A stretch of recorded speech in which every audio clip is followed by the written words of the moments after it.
Lindsay Conrad, your mortgage chef. Today we're gonna do some stuffed mushrooms. They're fantastic. It's like lasagna meets mushroom meets delicious. So we're gonna put that together. And what we're gonna do is talk about stuffing your bank account with money that you're gonna need for closing and doing it the right way. So first off, we got a couple mushrooms that are pitted and cored and ready to go. And we're gonna take a little bit of ricotta that we've already put some spices in, we've jazzed up. Use some Italian seasoning, a little bit of garlic, crushed red pepper, and a smile.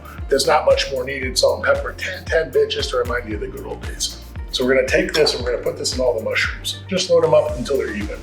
So when you're loading up your bank account, if you don't already have the money in there, it's called large deposits.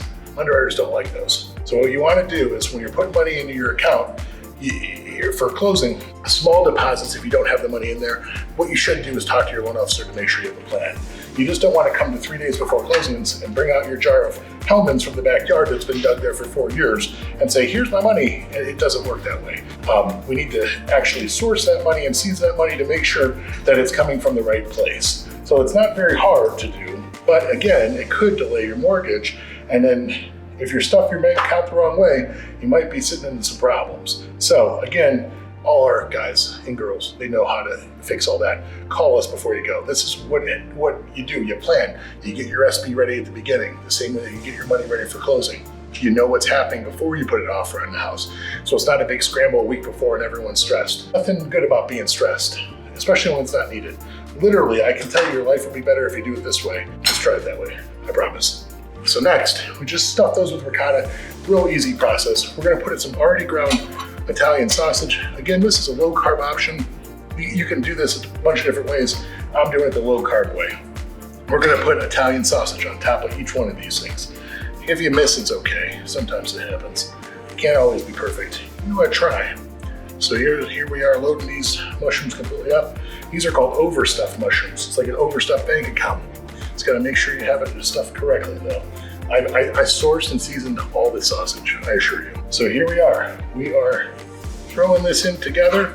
This isn't very much to it. We'll clean it up and get some cheese on top of here. And what we're gonna do is throw whatever type of cheese you like. I mean, let's go Italian on this because I feel a little Italian, feel a little lasagna and feel that way.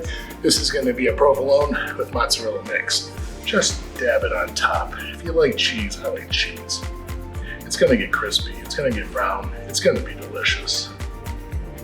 Just like when you work with us, it's awesome. This is gonna be good. So we're gonna clean this up, get this all going, make sure we have all the cheese. This will be a little crispy on the bottom. There's no problem with that. What we're gonna do is we're gonna pop this oven 350 degrees until it looks delicious, and then we're gonna pop it out. It's time, the mushrooms are done. We're gonna get them out of the oven and get them ready for your party or just for the appetizer or for tonight's dinner. Oh, just right.